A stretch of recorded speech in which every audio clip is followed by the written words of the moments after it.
Greetings, and welcome to Dougy Dialogues.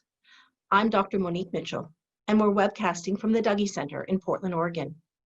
The Dougy Center was the first childhood bereavement center in the United States, and we're recognized as an international leader in the field for children and families who are grieving. In these 30-minute discussions, Dougy Center staff will explore language, trends, theories, research, and other relevant topics related to death, dying, loss, and grief. Our intention is to continue to shape the professional dialogue, and we hope to spark some thought-provoking conversation along the way. Dougy Dialogues are primarily intended for a professional audience, so individuals who are working with others who are grieving. If you're more interested in lived experience or perhaps support for your own grief, we encourage you to listen to our podcast, Grief Out Loud. It's available on iTunes or one of your other favorite listening platforms. So welcome, and thank you for joining us at Dougy Dialogues.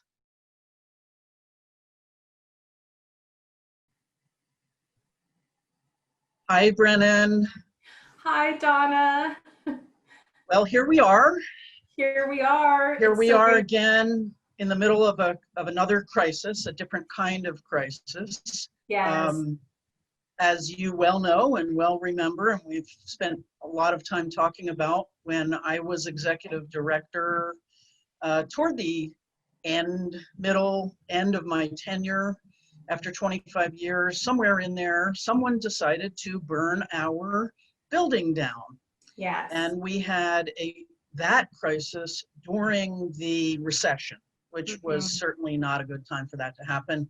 Yeah. You and I worked sometimes 60, 70-hour weeks following that.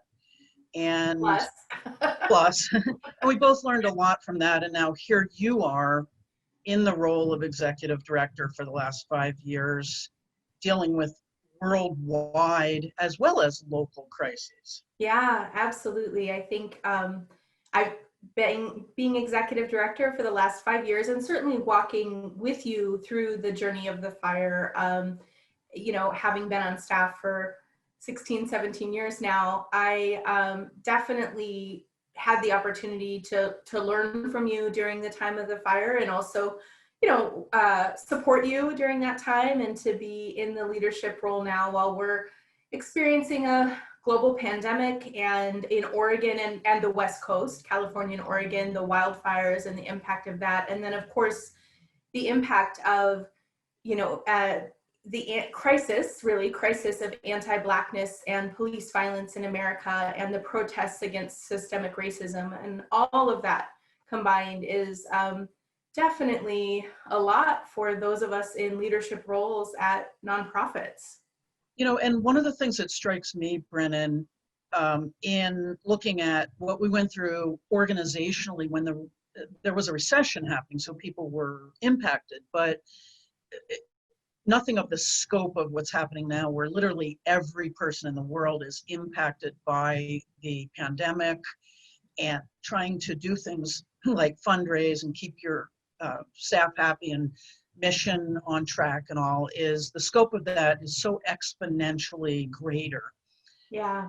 Yet, I think some of the principles and things that I learned, and some of the things I might do differently, leading during a crisis, I think there's some of the same things. Yeah, definitely. So I just want to say one of the things that I found is critically important, no matter what the crisis is. Remember what your mission is. Yes. Remember what you're there for. Remember who you serve and how you serve. And you may have to adapt, change, adjust how you do that. So, for example, our building was burned on Father's Day on a Sunday. Yes. On Monday morning, we called hundreds of families in case they had not seen it on the news. Yeah. And we called the families to say, we're having group Monday. Yeah. We're having group. It's outside. It's in the shadow of the burned building, but we know what our mission is, and we are going to stay on track. And I think that organizationally really helped us. Absolutely. I think what that goes back to me is that idea that, you know, we are going to stay mission focused, and in that mission also continue to the best of our ability center the most vulnerable, right? So the needs of the most vulnerable become our highest priority. And I think that that can be true during a fire. I think that that can be true during a global pandemic.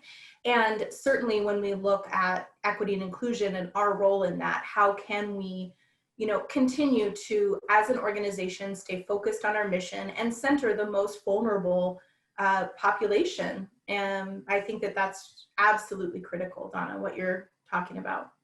I do think, however, again, the scope and the magnitude, the heightenedness of the situation that we're in now with the pandemic and not being able to meet in person, all of those things, puts additional stress on staff. Certainly our staff were stressed when our building burned down. Absolutely. People lost possessions and all of that. However, the scope is so much deeper and impactful on all of us. So, you know, how do we keep our staff engaged? And you know, what are some, I mean, I've observed you doing things that I think have been critical for us in these last months since the pandemic. But you know, what are you thinking? How are you leading?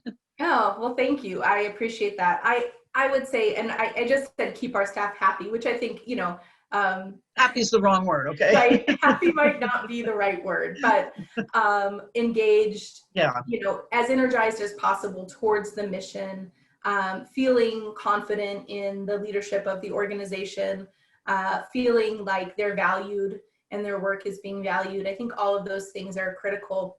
I would say that, you know, some of the things that I really have tried to focus on over the last 6 months as much as possible is, you know, to communicate open and honestly, to share the news, even if it isn't always positive, and then to try to listen and be empathetic towards the, you know, what is happening. Because, you know, I think one of the things that I've learned through my time at the Dougy Center, having been a kid here back in the 80s and a volunteer for many years, and then on staff, of course, for many years, is that, you know, you can't really compare what is happening to one person to what is happening to another. And, you know, we need to, as leaders, assume positive intent, try to extend the most generous interpretation of people's intentions and their actions.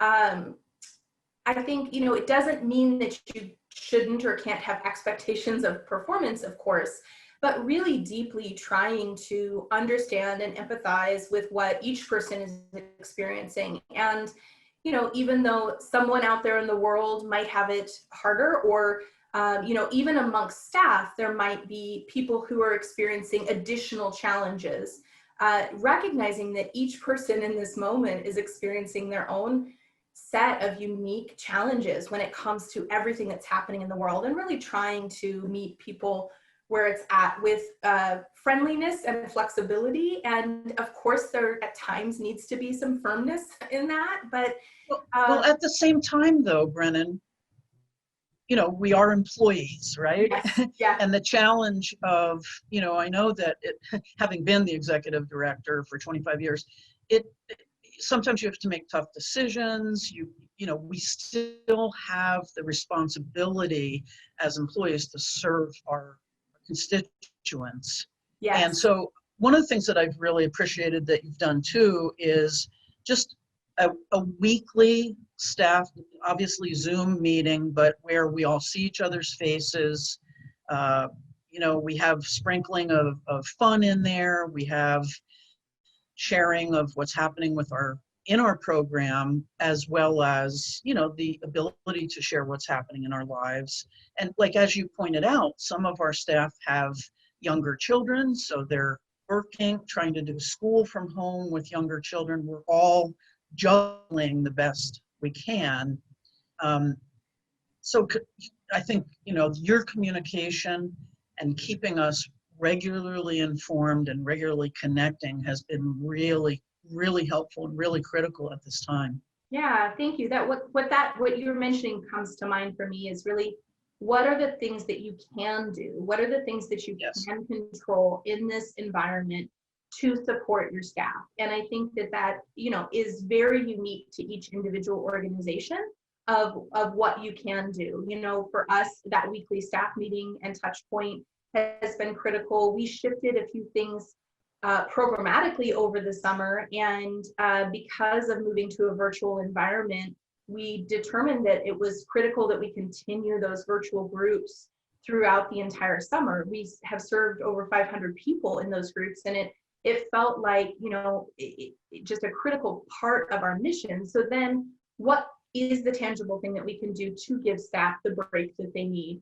And working on that and kind of peppering that throughout the summer. An example, I think, of a really amazing thing that I heard about was a locally based company, but a quite large company here, Standard Insurance.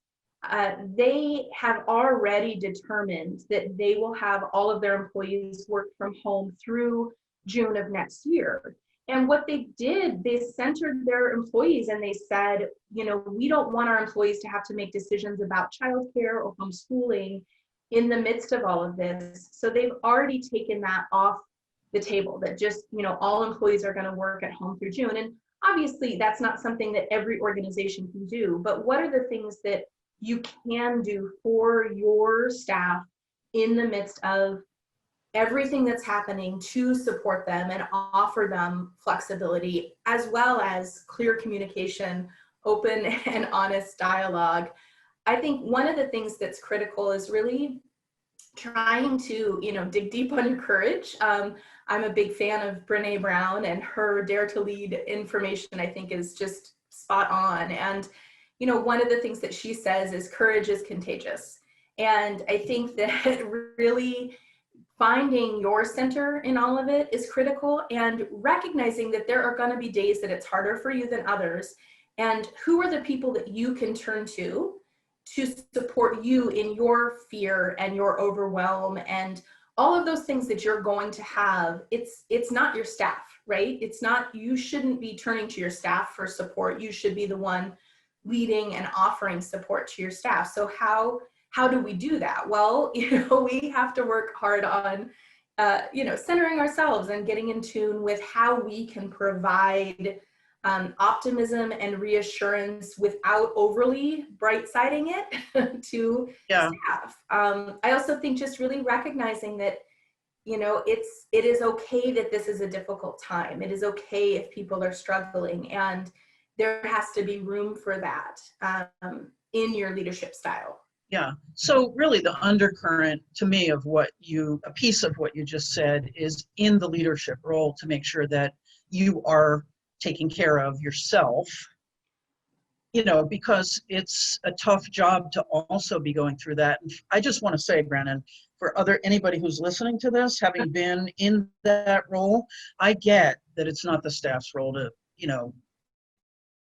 support you, but I do think there is a role for staff to support our leaders.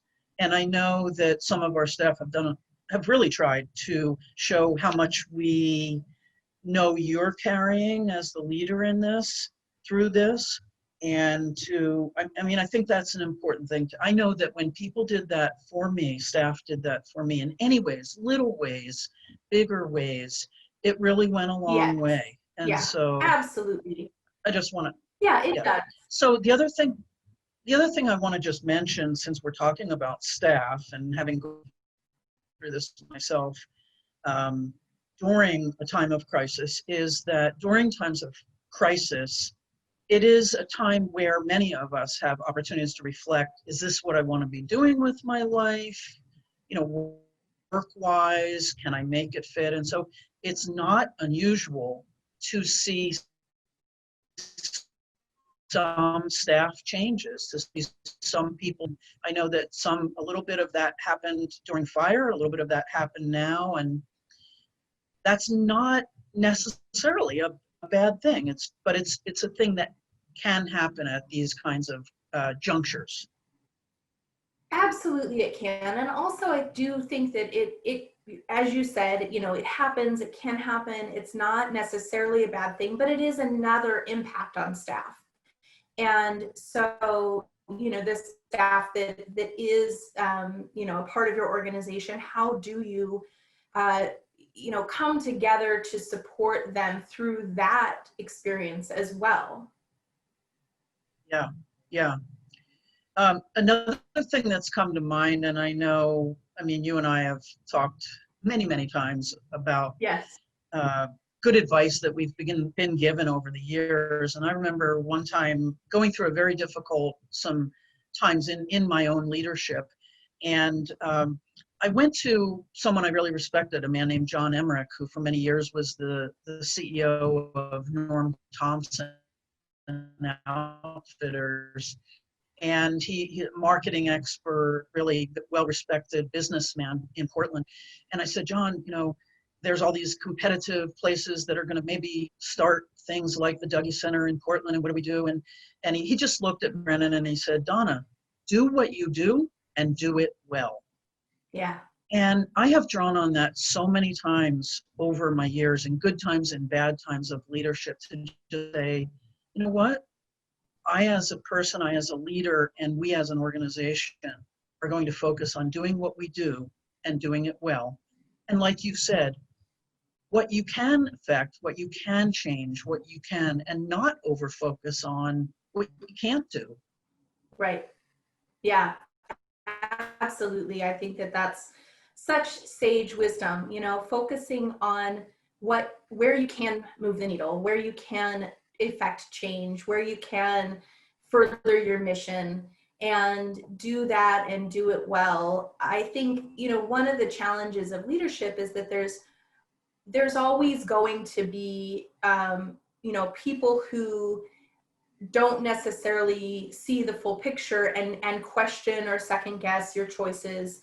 And, you know, that is just one of the things of being a leader. And you can, you know, clear communication can help with that. And, you know, really being able to share reasons behind things, but that's also not always possible with every member of your community. So, you know, there is a certain amount of just perseverance that it takes, you know, of just saying, never give up. Yes, just never, ever give up. And, you know, I think one of the things that's really helped me over the last 6 months is taking some time to really kind of evaluate my own personal values. And, you know, I have definitely done some work around those over the years, but I think during this time in particular, it's been really helpful to have those clearly defined and dig deep on those for myself.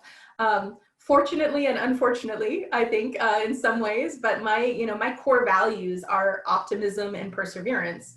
And I think that in and of itself has just been helpful for me. I hope it's helpful for the people around me as well. But, you know, it's just been really helpful for me to center myself in those values. And whatever your personal values are, I think continuing to go back to those and being willing to say, you know, this particular thing is in my wheelhouse. And so therefore, you know, I can do this well, but there's pieces that aren't going to be. And so who can you depend on and lean on to help you with the things that aren't your strongest suit? And being willing to say, I can't do it all. I can't do it all by myself. And there is times where you're going to misstep. There is times where you're going to make mistakes, and owning up to those, you being willing to, you know, just allow those to be true and work through them, and, you know, and persevering, moving on, never giving up, and trying as hard as it can be, especially during difficult times, really trying to depend on the people around you to help carry the load. Mm-hmm. I want to mention a couple really practical things that I think you've done that have been really helpful from my perspective, and I think from some other staff perspective. I mean, I think you said this earlier, but one of them, and that comes to mind, and it's not a natural thing for me to always do, to assume positive intent. So because we are not able to be in person all the time, you know, you can get an email and think, oh, and misread it or whatever. And so, you know, just coming from that place of assuming positive intent. But a couple of things that you've done that are really practical are really in a positive way. The term that's coming to me is calling out, but that has a negative connotation. But I mean, like calling out successes, sharing when we're together as a team, even virtually, to say, wow, this week's podcast, you know, our staff, Jana, Jana, I mean, it was such a fabulous interview this week. Everybody make sure you listen to it, or, you know, anything, you know, thank you, Cheryl, for how you help the families who are calling in now, who have a death where they can't have the same rituals, and you know, your understanding and your compassion with them means so much to them and to all of us. So I think, you know, in all the things that are so difficult, that you do such a great job of doing that. And we have this little tradition among our staff with you're the one who knows the name of it. So it's a unicorn stuffed animal, but I can never, what's the name? It's Sparkle Honk, maker of Mojo Magic. That is the name of our unicorn that we pass around to one another to give each other a little bit of a lift and to acknowledge success as well as acknowledge hard times. You've also, and the board, I think, contributed to some degree in this. I think at least 2 or 3 times over the last couple of months, just sweet staff packages that were delivered to our homes with a very nice bottle of wine and, you know, some other just kind of fun things to say, we know this is a tough time and we're thinking of you. And those things kind of really go a long way. Yeah, I'm glad to hear that.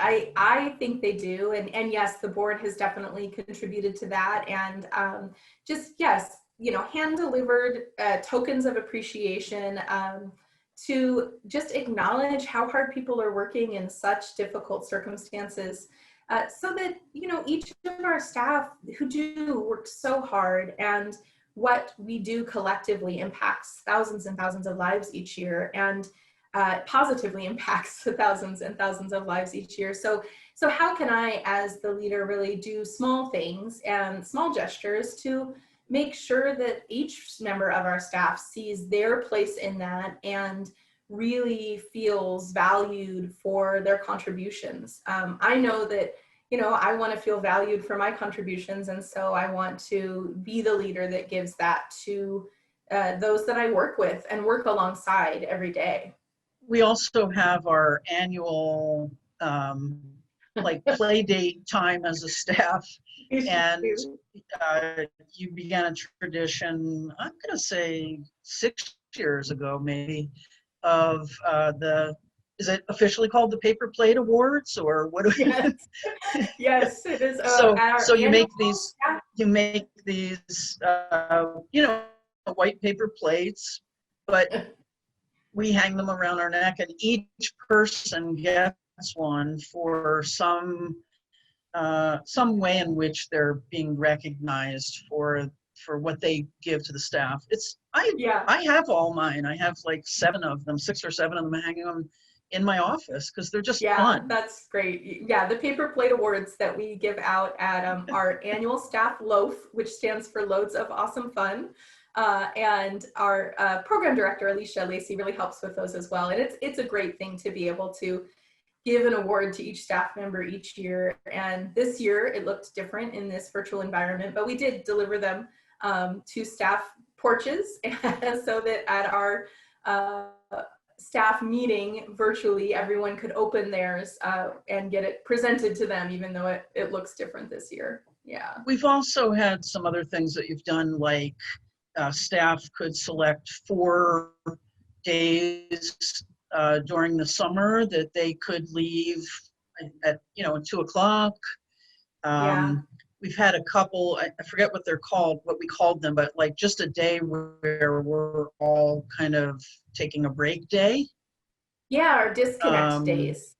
We've had 3 of those over the summer, I believe. Yeah. I think that those, again, going back to that idea of, it might look different for each agency, but what are the tangible things that you can do to support your staff? And giving the staff a paid 3 hours off on a Friday over the summer is a really easy thing to do to support staff and help them recharge it, especially in such trying times. Yeah. Well, I see that we are getting close to our end of our time.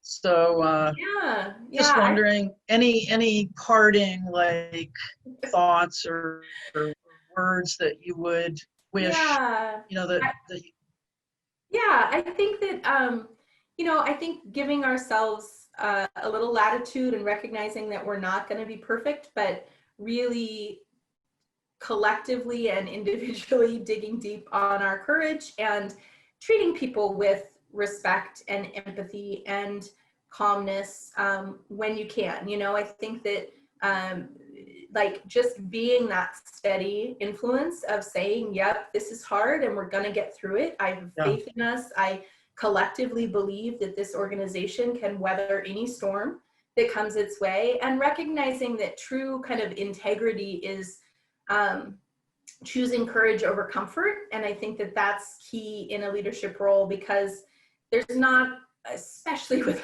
all this going on, there's not a lot of times where it's going to be completely comfortable, and kind of just allowing that to be what it is and moving forward and doing the work anyway. And so if I could get the last word in, yes, please do.